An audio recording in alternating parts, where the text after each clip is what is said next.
जय हिंद साथियों, वंदे मातरम। कैसे हो? उम्मीद करता हूँ आप स्वस्थ होंगे, मस्त होंगे, अपनी पढ़ाई में व्यस्त होंगे। आपके अपने YouTube चैनल TCG क्लासेज में पुनः हार्दिक अभिनंदन, स्वागतम, मोस्ट वेलकम। मित्रों, राजस्थान का इतिहास पढ़ रहे हैं और राजस्थान के इतिहास के अंदर हम पढ़ रहे हैं चौहान राजवंश। इस क्लास में हम पढ़ने वाले हैं रणथंभौर के चौहान। इससे पहले हमने सांभर के चौहान पढ़ ली और अजमेर के चौहान पढ़ ली। यदि वो वाली क्लास आपने नहीं देखी तो हमारे चैनल की प्लेलिस्ट में जाकर के उन क्लासों को आप देख सकते हैं। तो आइए प्रारंभ करते हैं रणथंभौर के चौहान। हाँ, यदि वीडियो अच्छी लगे तो लाइक और कमेंट अवश्य करें और चैनल पर पहली बार आए हैं तो सब्सक्राइब भी करें। तो बिना देरी की प्रारंभ करते हैं रणथंभौर के चौहान। रणथंभौर के चौहानों के अंदर हम किस प्रकार से प्रश्न बनेंगे उन सभी पॉइंट्स के ऊपर चर्चा करेंगे। सबसे पहले तो प्रश्न बनता है रणथंभौर के चौहानों के अंदर इनका संस्थापक पूछा जाता है। रणथंभौर के चौहानों का संस्थापक कौन है, ये प्रश्न बनता है। तो सबसे पहले आपको नाम ध्यान रखना है गोविंदराज। गोविंदराज क्या नाम है? गोविंदराज। और गोविंदराज से किस प्रकार से प्रश्न बनेंगे? देखो, गोविंदराज ने 1194 ईस्वी में 1194 ईस्वी में गोविंदराज ने 1194 ईस्वी में रणथंभौर के अंदर चौहान वंश की एक अलग से शाखा स्थापित की। ठीक है, एक तो प्रश्न ये बन गया। अब और क्या प्रश्न बनेगा? अभी इसने चौहान राजवंश की शाखा स्थापित की अलग से, तो इनको रणथंभौर के चौहानों का क्या कहते हैं? संस्थापक कहते हैं। क्या कहेंगे? संस्थापक कहेंगे। ओके, संस्थापक कहेंगे या रणथंभौर के चौहानों का जनक भी इन्हें कह सकते हैं। इस प्रकार से गोविंदराज से प्रश्न बनेगा कि रणथंभौर के चौहान शाखा का संस्थापक कौन है? तो ध्यान रखना है गोविंदराज। कब? 1194 ईस्वी में। इनको चौहान रणथंभौर के चौहानों का जनक भी कहा जाता है। बस इतना ही से प्रश्न यहाँ से बनने की संभावना रहती है। ओके, इसके बाद में हम देखेंगे कौन कौन से चौहान शासक यहाँ पर शासन करते हैं। हालांकि यहाँ से ज़्यादा प्रश्न नहीं बनते हैं, मैं एक ट्रिक के माध्यम से विद ट्रिक आपको मैं बताऊंगा कि कौन कौन से शासक यहाँ पर शासन करते हैं। ठीक है, तो उनकी ट्रिक बनेगी GVPVVJH। क्या ट्रिक बनेगी? GVPVVJ और लास्ट में H। ठीक है, जी मीन्स हो गया गोविंदराज। जी मीन्स हो गया गोविंदराज। ओके, कौन सा राज? गोविंदराज। वी से बनेगा वल्हण।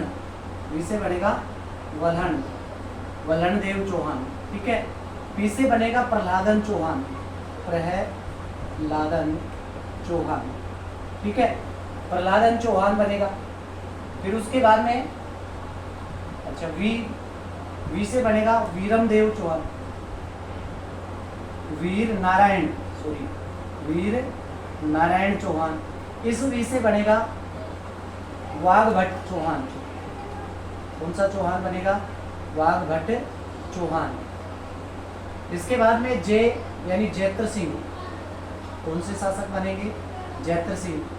और सबसे अंतिम शासक बनेगा हमीर देव चौहान, जिसको हम बहुत डिटेल के साथ में पढ़ेंगे। ठीक है, तो ये याद रख लेना है GVPVVJH। ये हैं रणथंभौर के चौहान शासक। क्लियर? उम्मीद करता हूँ ये आपको समझ में आ गया होगा। ये ट्रिक है, इसको याद रख लेना है आपको। ये ट्रिक है, इसको याद रख लेना, क्योंकि वर्तमान समय में जो RPSC का ट्रेंड है उसमें अक्सर इस प्रकार से प्रश्न पूछा जाता है कि निम्न चौहान शासकों को या रणथंभौर के चौहान शासकों को कालक्रम के अनुसार जमाइए। ठीक है, तो सबसे पहले गोविंदराज, उसके बाद में वल्लण देव चौहान, उसके बाद में प्रहलादन चौहान, फिर वीर नारायण चौहान, फिर वाघभट्ट चौहान, फिर जैत्र सिंह और सबसे अंतिम शासक बनेगा हमीर देव चौहान। ओके, और किस प्रकार से बनेंगे इनसे प्रश्न, इनको हम देखते हैं। यानी जो अमीर ये है गोविंदराज चौहान, गोविंदराज चौहान से प्रसन्न बनने वाले थे, उनकी हमने चर्चा कर ली। अब हम देखेंगे वल्लण देव, इसको देखेंगे वल्लण देव, वल्लण देव चौहान, ठीक है, ये लो चौहान भी कौन से चौहान है, वल्लण देव चौहान। ओके, वल्लण देव चौहान के बाद में हमने देखा था पी से क्या बना है, प्रहलादन चौहान, प्रहलादन चौहान, ठीक है। प्रहलादन चौहान के बाद में, प्रहलादन चौहान के बाद में बनेगा वीर नारायण चौहान, वीर नारायण चौहान, ठीक है। वीर नारायण चौहान के बाद में बनेगा वाघ भट्ट चौहान, कौन सा चौहान, वाघ भट्ट, वाघ भट्ट चौहान, ठीक है। वाघ भट्ट चौहान के बाद में हम पढ़ेंगे जयत्र सिंह के बारे में थोड़ा सा, ठीक है। और सबसे अंतिम शासक बनेगा कौन, अमीरदेव चौहान। ओके, अमीरदेव चौहान को बाद में देखेंगे। पहले वल्लण देव, प्रहलादन, वीर नारायण और वाघ भट्ट, इनसे किस प्रकार से प्रसन्न बनेंगे। देखो ये जो तीन शासक है प्रारंभिक, यानी पहले नंबर पे तो बन गया गोविंदराज, उसके बाद में 2 नंबर पे वल्लण देव, 3 नंबर पे प्रहलादन, 4 नंबर पे वीर नारायण, 5 पे वाघ भट्ट और 6 पे जयतर सिंह, और 7वां और अंतिम शासक बनेगा अमीरदेव चौहान। तो इन तीनों से सम्मिलित रूप से एक प्रश्न बन सकता है। कौन सा प्रश्न बनेगा, इनके समय में, यानी इन तीनों के समय में एक दिल्ली सल्तनत का एक शासक हुआ जिसका नाम है इल्तुतमिश। क्या नाम है, इल्तुतमिश, ठीक है। ये इल्तुतमिश ने इन तीनों के ऊपर बारी बारी से आक्रमण किया, यानी वल्लण देव चौहान शासक बना तब भी इल्तुतमिश ने आक्रमण किया, प्रहलादन चौहान बना तो इल्तुतमिश ने आक्रमण किया, और इसी प्रकार से वीर नारायण के ऊपर भी इसने आक्रमण किया। ओके, बस केवल और केवल प्रश्न बनेगा तो यही बनेगा, इल्तुतमिश ने क्या किया, आक्रमण किया।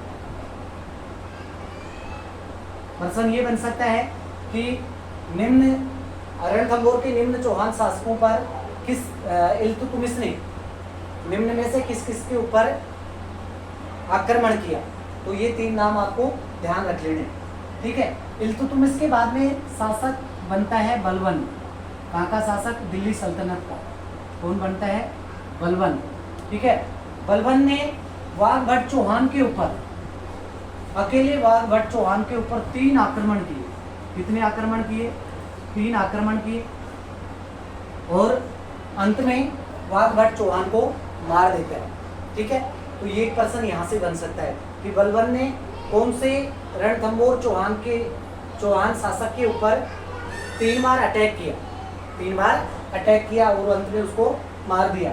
तो नाम याद रखना है, वाघ भट्ट चौहान के ऊपर। उसके बाद में जयत्र सिंह शासक बनते हैं। जयत्र सिंह से किस प्रकार से प्रश्न बनेगा, यहाँ से, यानी इन सबको हमने पढ़ लिया 5 नंबर के शासकों तक।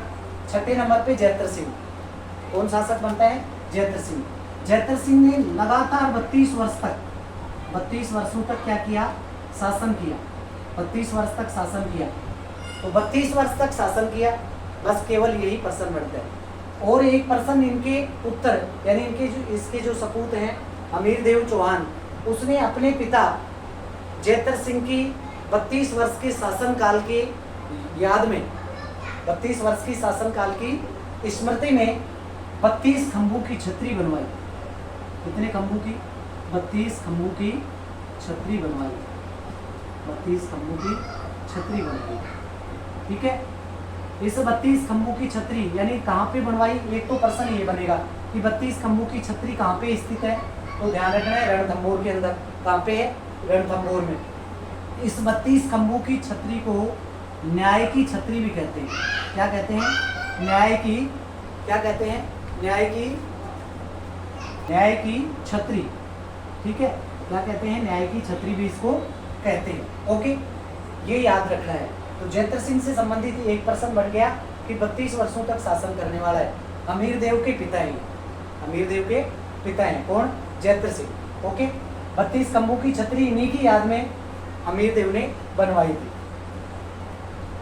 6 शासक हमने देख लिए। अब हम देखेंगे रणथंभौर का सबसे प्रतापी, सबसे यशस्वी, सबसे ताकतवर शासक हमीरदेव चौहान को।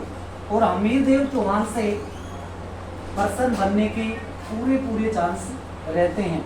ठीक है, लगभग सभी प्रतियोगी परीक्षाओं के अंदर हमीरदेव चौहान से प्रसन्न बनने के चांस रहते हैं। तो इसको आपको अच्छे से पढ़ना है। 7 नंबर पे हम पढ़ेंगे हमीरदेव चौहान। कौन से चौहान को पढ़ेंगे? हमीरदेव चौहान। पहले तो यही प्रश्न बन जाता है कि हमीरदेव चौहान कहाँ के शासक थे, तो ध्यान रख लेना है हमीरदेव चौहान, क्योंकि हम रणथंभौर के चौहान पढ़ रहे हैं, तो रणथंभौर में ही हमीरदेव चौहान हुए थे। ओके, हमीरदेव चौहान, इसका शासनकाल भी पूछा जाता है, तो शासनकाल आपको याद रखना है 1282 ईस्वी से लेकर के, और आप सब जानते हैं राजस्थान के अंदर प्रथम शाखा हुआ 1301 ईस्वी में। नहीं जानते हैं तो जान लोगे। ओके, 1282 ईस्वी से लेकर के 1301 ईस्वी तक इसने शासन किया। कहाँ पर? रणथंभौर के ऊपर। ओके, अब रणथंभौर के ऊपर हमीरदेव शासन प्रारंभ कर देता है, लेकिन रणथंभौर के चौहान शासकों में हमीरदेव चौहान से किस प्रकार से प्रसन्न बनेंगे, इसको आपको देखना है। ठीक है, रणथंभौर के चौहान शासकों के लिए, यानी विशेष तौर पे हम बात करें हमीरदेव चौहान के लिए, एक उक्ति बहुत ही फेमस है, प्रसिद्ध है, कई परीक्षाओं में उसे भी पूछा गया है, तो वो आपको मैं सुना देता हूँ एक बार कि सिंह गमन सत्पुरुष वचन, सिंह गमन सत्पुरुष वचन कदली फलत एक बार। सिंह वचन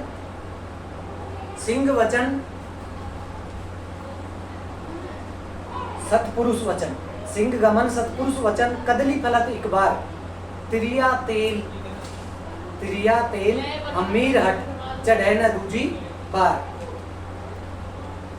ठीक है, तो हमीर अपने हट के लिए प्रसिद्ध है, हमीर अपने हट के लिए प्रसिद्ध है। कैसे, हम आगे चर्चा करेंगे, लेकिन ये जो उक्ति है ये अक्सर परीक्षाओं में पूछी जाती है। ठीक है, तिरिया तेल हमीर हट चढ़े न दूजी बार, इतना सा आपको याद रख लेना है। ओके, अब हमीरदेव चौहान, थोड़ा सा इसका एक बार हम एड्रेस देख लेते हैं, यानी इसका परिचय देख लेते हैं। इनके पिता का नाम है जैत्र सिंह। पिता का नाम क्या है? जैत्र सिंह। ओके, पिता का नाम पूछा जाए तो आपको बताना है जैत्र सिंह चौहान इनके पिता हैं। ओके, माता का नाम है हीरा देवी। पिता का नाम जैत्र सिंह, माता का नाम हीरा देवी। और उसके बाद में इनकी पत्नी का नाम भी पूछ लिया जाता है। चलो मैं नोट करवा देता हूँ। पिता का नाम जैत्र सिंह, माता का नाम, माता कौन है? हीरा देवी। कौन है? हीरा देवी। कौन सी देवी है? हीरा देवी। पत्नी का नाम पूछा जाए तो पत्नी का नाम, क्योंकि इसने जोहर किया है तो नाम अक्सर पूछा जाता है। रंगा देवी, रंगा देवी या रंग देवी, रंगा देवी या रंग देवी। ठीक है, दोनों में से कोई भी नाम आए तो इन्हीं का नाम, रंगा देवी या रंग देवी, है ना। और इनकी एक पुत्री है जिसका नाम है पद्मला। पद्मला, इनके नाम से यहाँ पर एक तालाब भी बना है, जिस तालाब के अंदर इसने कूद करके अपने प्राण न्योछावर कर दिए थे। ठीक है, तो पत्नी होगी रंगा देवी, पुत्री होगी पद्मला। इनके गुरु का नाम पूछा जाए तो गुरु का नाम भी याद रख लेना। गुरु कौन है? राघव देव। राघव देव इनके गुरु हैं। ओके, राघव देव इनके गुरु हैं। और इनके एक दरबारी कवि हुए बहुत ही प्रसिद्ध, जिनका नाम है विजयादित्य।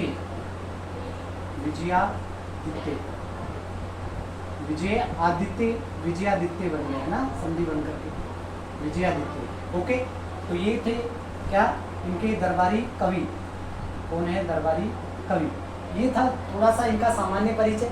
पिता का नाम जैत्र सिंह, माता का नाम हीरा देवी, पत्नी का नाम रंगा देवी। पुत्री पद्मला, इन सबके नाम पूछे जाते हैं, क्योंकि इसका जो हीरा देवी है ये इनकी माता है। माता पिता से पूछा जाता है, पत्नी रंगा देवी ने जौहर किया था, और साथ में पद्मला इनकी जो पुत्री है इसने भी अपनी आन बान शान की रक्षा के लिए पद्मला तालाब में अपने कूद करके अपने प्राण न्योछावर कर दिए थे। गुरु का नाम राघव देव और दरबारी कवि का नाम विजयादत्त। ओके, अब देखते हैं इसके प्रमुख युद्ध। अमीरदेव चौहान के प्रमुख युद्ध, अमीरदेव चौहान के प्रमुख युद्ध, यानी इसने कौन कौन सी प्रमुख युद्ध लड़े, कौन कौन से प्रमुख युद्ध लड़े। तो इनके युद्ध में हम बात करेंगे इनका प्रथम युद्ध। ऐसा बताया जाता है कि इन्होंने टोटल 17 युद्ध लड़े थे और 17 युद्धों में से 16 युद्धों में विजय रहे, तो इनको 16 युद्धों का विजेता भी कहा जाता है। प्रश्न इस प्रकार से बन सकता है कि रणथंभौर के चौहान शासकों में ऐसा कौन सा शासक है जिसने 16 युद्ध जीते, लगातार 16 युद्ध जीते, या 16 युद्धों का विजेता चौहान शासक कौन है। तो आपको नाम बताना है अमीरदेव चौहान। ओके, इसने सबसे पहला युद्ध लड़ा भीमरस के शासक, भीमरस का शासक था जिसका नाम है अर्जुन देव। पहला युद्ध किसके विरुद्ध लड़ा? भीमरस, रसी रस था, कौन से रस है? भीमरस, भीमरस के शासक, भीमरस के शासक जिसका नाम है अर्जुन देव। अर्जुन देव के विरुद्ध इसने अपना पहला युद्ध लड़ा। तो ये जो पहला युद्ध है इसलिए आपको ये याद रखना है, ठीक है, क्योंकि पहली जो चीज़ होती है वो ज़्यादा फेमस होती है और वहाँ से पर्सन ज़्यादा बढ़ने के चांस रहते हैं। तो प्रथम युद्ध, इनका पहला युद्ध किसके विरुद्ध था? भीमरस के विरुद्ध, भीमरस के शासक के विरुद्ध, सॉरी, भीमरस के शासक के विरुद्ध जिसका नाम था अर्जुन देव। तो पहला युद्ध इसने अर्जुन देव के विरुद्ध लड़ा और अर्जुन देव को क्या कर दिया? पराजित कर दिया, मीन्स हरा दिया, ठीक है। उसके बाद में इसने चित्तौड़ के शासक, एक तो चित्तौड़ के शासक को हराया, एक आबू के शासक को हराया, आबू शासक और चित्तौड़ शासक। चित्तौड़ के जो शासक हैं उसका नाम है समर सिंह, उसका नाम क्या है? समर सिंह। और आबू के शासक हैं उनका नाम है प्रताप सिंह। एक तो कौन से सिंह है? समर, कौन से सिंह? समर सिंह, है ना। और दूसरे कौन से हैं? प्रताप सिंह।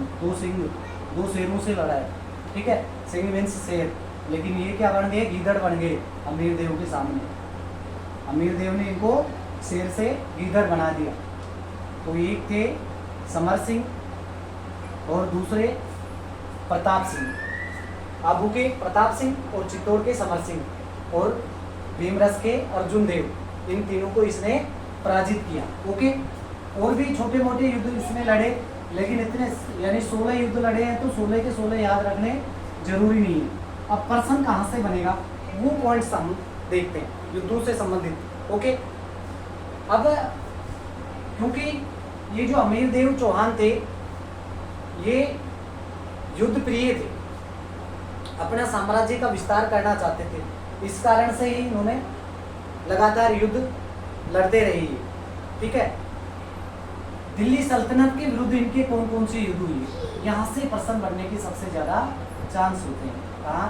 दिल्ली सल्तनत, दिल्ली सल्तनत। ओके, दिल्ली सल्तनत के विरुद्ध कौन कौन से युद्ध इन्होंने लड़े। ओके, आइए देखते हैं कौन कौन से युद्ध लड़े। आप देखो, दिल्ली सल्तनत के विरुद्ध इन्होंने, एक तो देखो शासक हुए जलालुद्दीन। कौन से दीन? जलालुद्दीन। वैसे तो दीन मीन्स होता है गरीब, नाम में तो दीन लिखा है ना, लेकिन थे ये बड़े बदमाश, जलालुद्दीन। ओके, जलालुद्दीन के साथ में युद्ध होते हैं। जलालुद्दीन खिलजी ने, ये खिलजी सल्तनत चल रहा था इस समय, ना। उनसे शासक थे, ये भी पूछा जा सकता है। तो खिलजी वंश दिल्ली सल्तनत के अंदर राज करता था, तो इनका नाम हो गया जलालुद्दीन खिलजी। क्या नाम हो गया? पूरा नाम जलालुद्दीन खिलजी। जलालुद्दीन खिलजी ने 2 बार आक्रमण किया, 2 बार इनकी हमीर देव चौहान के साथ में मुठभेड़ हुई। कितनी बार? 2 बार। 2 बार युद्ध लड़ा। किसके साथ में? हमीर देव चौहान के साथ में। कौन? जलालुद्दीन खिलजी। पहला युद्ध 1182 ईस्वी में। अब 1182 ईस्वी में। ओके, 1182 ईस्वी, थोड़ा सा मिस हो गया। 1182 ईस्वी के अंदर तो हमीर देव चौहान शासक बने थे। पहला युद्ध लड़ा इन्होंने 1290 ईस्वी में जलालुद्दीन खिलजी के खिलाफ। 1290 में एक युद्ध हुआ, है ना, और दूसरा युद्ध हुआ 1292 के अंदर, 2 वर्ष बाद में। एक तो हुआ 1290 में और दूसरा हुआ 1292 में। जलालुद्दीन खिलजी के साथ में 2 युद्ध हुए। इन दोनों युद्धों में किस प्रकार से प्रश्न बनेंगे, यानी जो 1290 में एक युद्ध हुआ, इस युद्ध में रणथंबोर के अंदर, रणथंबोर का जो दुर्ग है, इसी के अंदर एक और छोटा दुर्ग बना है जिसको कहते हैं झाइन दुर्ग। कौन सा दुर्ग कहते हैं? झाइन दुर्ग। ध्यान रहे, इस झाइन दुर्ग से भी प्रश्न बनता है। झाइन दुर्ग को रणथंबोर दुर्ग की, रणथंबोर दुर्ग की क्या कहते हैं? कुंजी कहते हैं। रणथंबोर दुर्ग की क्या कहते हैं? कुंजी। प्रश्न पूछा गया है कि रणथंबोर दुर्ग की कुंजी किस दुर्ग को कहते हैं, तो ध्यान रखना है झाइन दुर्ग। ओके, तो जलालुद्दीन खिलजी ने झाइन दुर्ग को जीत लिया। कब? 1290 के अंदर। अब फिर इनका जो मन है वो और आगे बढ़ रहा था, तो 1292 ईस्वी में वापस हमीर देव चौहान के साथ में युद्ध लड़ने के लिए आ जाते हैं। कब? 1292 ईस्वी में। 1292 में आ जाते हैं, लेकिन 1292 ईस्वी के अंदर आपको एक पॉइंट याद रखना है। 1292 ईस्वी में हमीर देव चौहान है, इनके एक सेनापति थे। इनके एक सेनापति थे। उस सेनापति का नाम याद रखना है। प्रश्न पूछा गया है कि गुरुदास, इनका नाम था गुरुदास सैनी जी। कौन से सैनी जी हैं? गुरुदास सैनी जी। ठीक है, गुरुदास सैनी हमीर देव चौहान के क्या थे? सेनापति थे। हमीर देव चौहान के सेनापति गुरुदास सैनी हैं, वो इस युद्ध में मारे जाते हैं, यानी वीर गति को प्राप्त होगी। क्या हुई? वीर गति। वीर गति होगी किसकी? हमीर देव चौहान के सेनापति गुरुदास सैनी की। ठीक है, वीर गति को प्राप्त हो गए, लेकिन युद्ध के अंदर इनको विजय प्राप्त नहीं होती। इसको जलालुद्दीन खिलजी को।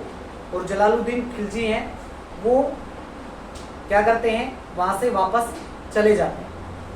कहाँ से? अजमेर, यहाँ से, रणथंबोर से। ठीक है, इन्होंने प्रण करके रखा था कि मैं रणथंबोर को, क्या जो दुर्ग है या रणथंबोर है, उसके ऊपर अपना इस आधिपत्य है वो स्थापित करूँगा। लेकिन इसको 2 साल तक लगातार युद्ध करता रहा, यानी 1190 में और 92 में, लेकिन इसको सफलता नहीं मिली। सफलता नहीं मिलने के बाद में ये वापस चल देते हैं। तो वापस चलते समय जलालुद्दीन खिलजी का एक सेनापति था। जलालुद्दीन खिलजी का एक सेनापति है जिसका नाम है अहमद चाप। क्या नाम था? अहमद चाप। अहमद चाप ने एक टोंट कसा किसके ऊपर? जलालुद्दीन खिलजी के ऊपर, और उनको कहा कि अरे क्या कर रहे हो साहब, आप तो वादा करके आए थे कि मैं रणथंबोर का जो दुर्ग है उसके ऊपर अपना आधिपत्य स्थापित करूंगा, लेकिन बिना विजय प्राप्त किए ही आप वापस जा रहे हो। एकदम से जैसे ही ये बात सुनी तो जलालुद्दीन खिलजी को क्रोध आ जाता है, गुस्सा आ जाता है, और इसको कहते हैं, अपने सेनापति अहमद चाप को कहते हैं कि अरे अहमद चाप चुप हो जा, अहमद चाप चुप हो जा। क्यों? उन्होंने एक स्टेटमेंट दिया, यहाँ पर एक वक्तव्य दिया, कहा कि मैं इस दुर्ग के बारे में, किस दुर्ग के बारे में बात कर रहा है? रणथंबोर दुर्ग के समान, यानी मैं जो ये रणथंभौर का दुर्ग है ना, इस रणथंभौर के दुर्ग को मुसलमानों की एक बाल के समान,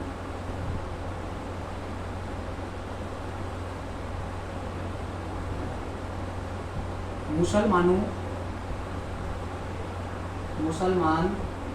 के एक बाल के समान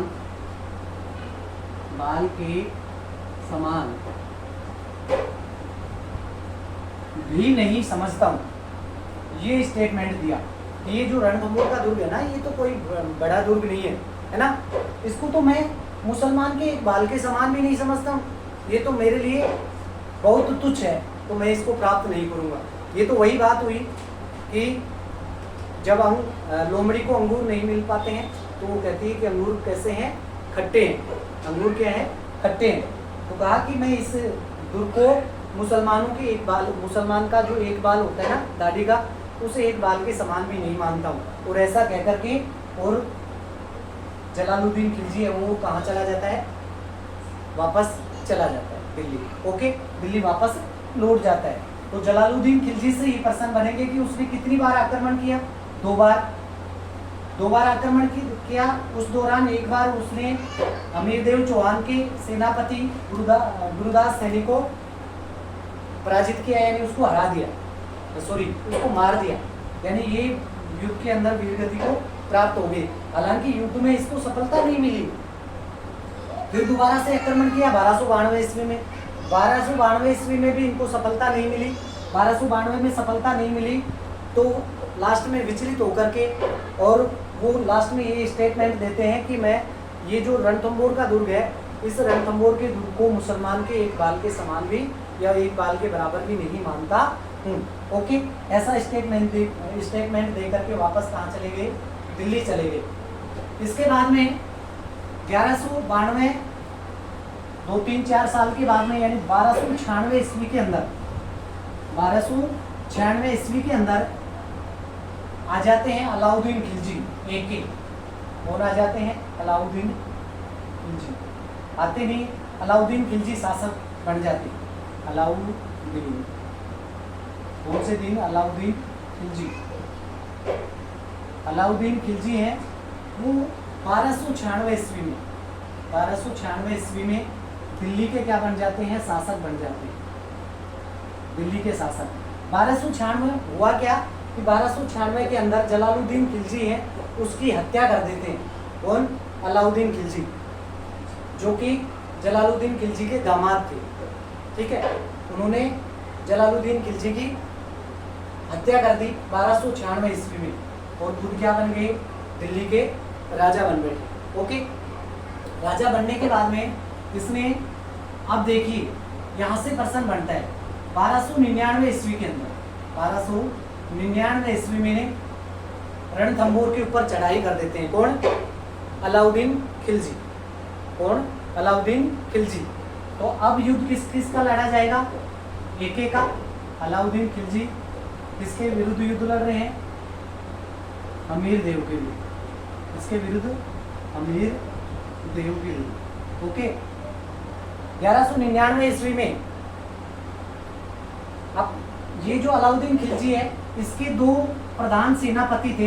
एक का नाम है उल्गू खां, उल्लू नहीं, उल्गू, है ना, भले आप इसको उल्लू समझो लेकिन नाम क्या है, उल्गू खान।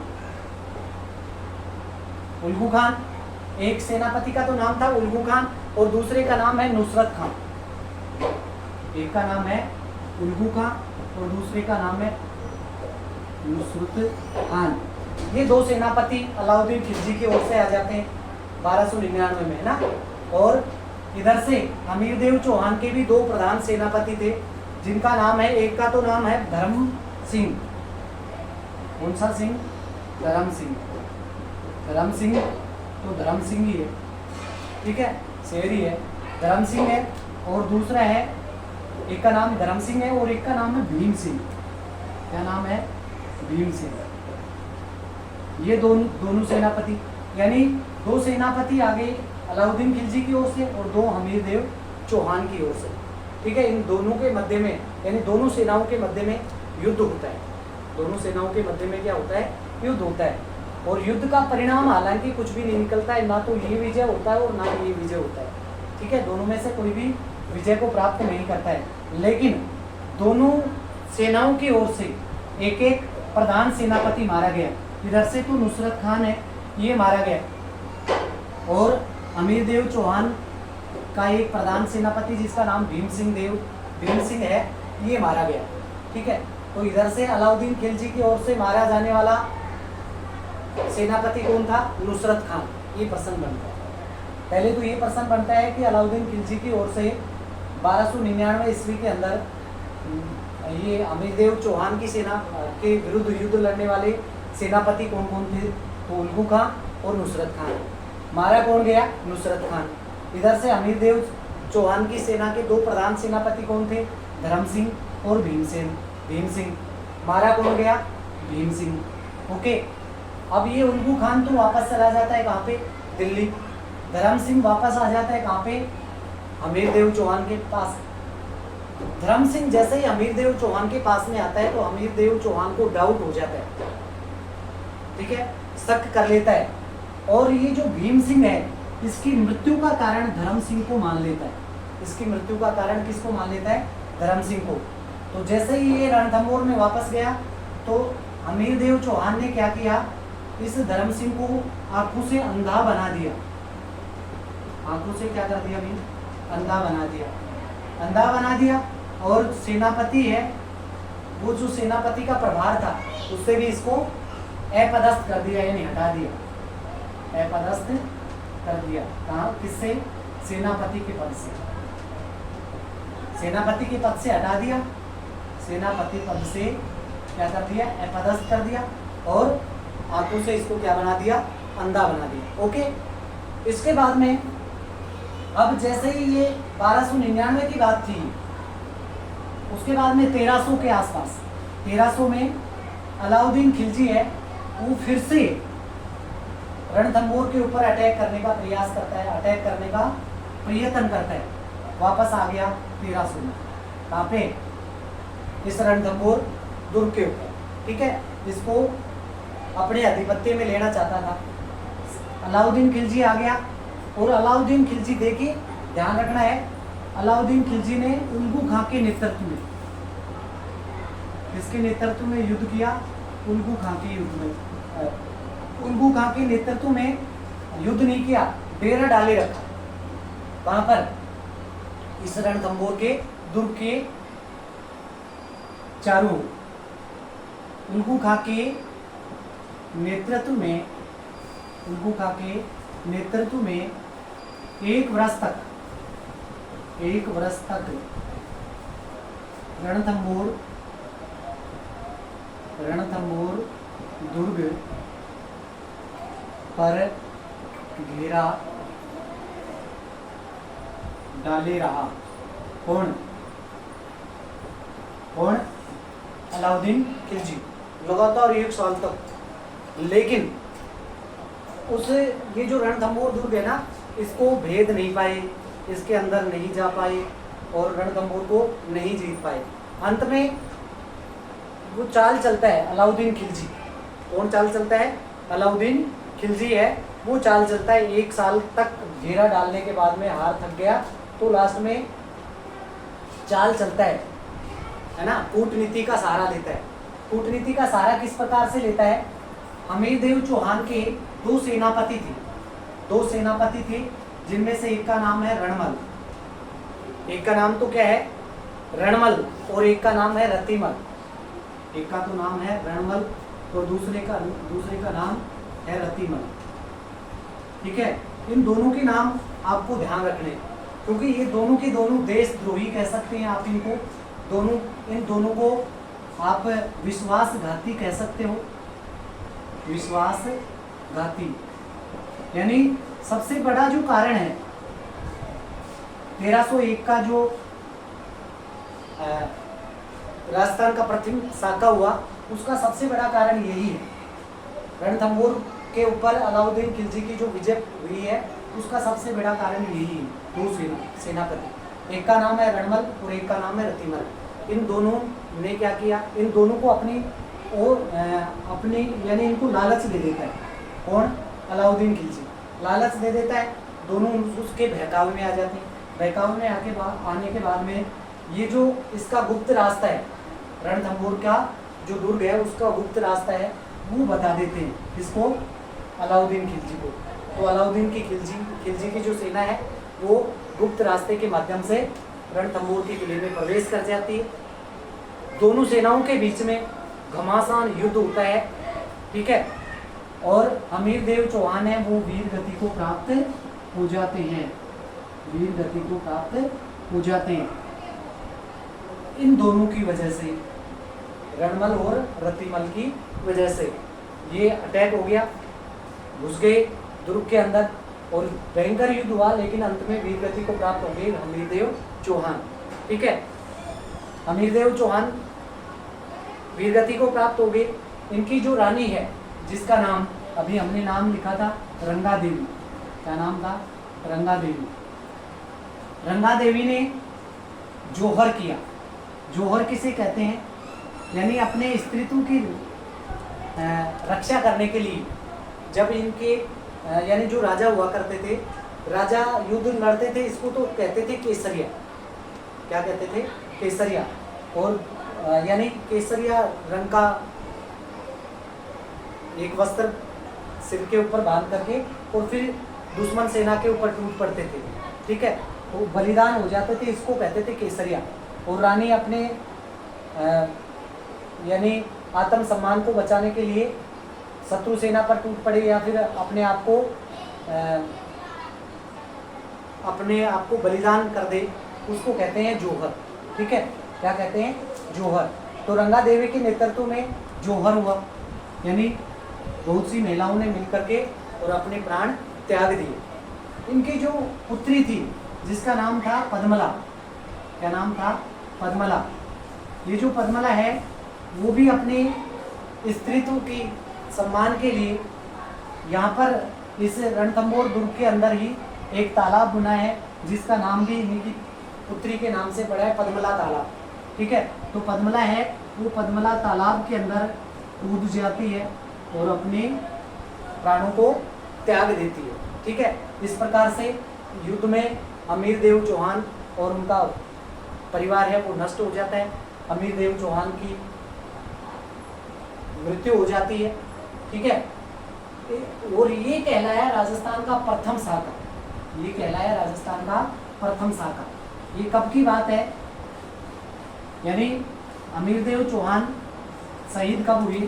तो ये हुए 13 जुलाई 1301 में। ये राजस्थान का क्या कहलाता है? राजस्थान का प्रथम साका, प्रथम साका कहलाता है, जिसमें स्त्री और पुरुष दोनों के दोनों बलिदान दे देते हैं। तो ये राजस्थान का प्रथम साका कहलाया। ये ध्यान रखना है थोड़ा सा। 11 जुलाई 1301 को राजस्थान का प्रथम साका हुआ, ओके। इसकी इस युद्ध में विजय होने के बाद में, विजय प्राप्त करने के बाद में ये जो अलाउद्दीन खिलजी थे, इनकी एक दरबार में कवि थे जो इस युद्ध में साथ में थे, जिनका नाम है अमीर खुसरो। ये ध्यान रखना है, क्या नाम है? अमीर खुसरो। और अमीर खुसरो ने एक स्टेटमेंट दिया था, अमीर खुसरो ने एक स्टेटमेंट दिया कि आज कुफ्र का जो गढ़ है वो इस्लाम का घर बन गया है। कुफ्र का गढ़ किसी कहा? रणथंभौर को। रणथंभौर के दुर्ग को क्या कहा? कुफ्र का गढ़। और ये कुफ्र का गढ़ क्या बन गया? इस्लाम का घर बन गया। इस्लाम का क्या बन गया? घर बन गया। किसने कहा? ये भी प्रश्न पूछा जाता है, अमीर खुसरो ने कहा, ओके। अब यहाँ से 2-4 पॉइंट और आपको याद रखने हैं, यानी इन सब बातों की हमें जानकारी कहाँ से मिलती है। तो जानकारी के जो सोर्स हैं उनको हम देख लेते हैं। इनकी जानकारी देने वाले कुछ ग्रंथ हैं, उनके नाम याद रखने हैं, उनके लेखकों के नाम आपको याद रखने हैं। एक तो ग्रंथ है जिसका नाम है हमीर महाकाव्य, क्या नाम है? हमीर महाकाव्य। और एक ग्रंथ का नाम है हमीर मधमर्दन। एक का नाम क्या है? अमीर महाकाव्य, अमीर महाकाव्य। ओके, दूसरे का नाम है अमीर मधमर्दन, मधमर्दन। ठीक है, अमीर महाकाव्य है, इसके रचयिता हैं नैनचंद्र सूरी और अमीर मधमर्दन के हैं जयसिंह सूरी। इसके तो हैं जयसिंह सूरी। कौन से सूरी?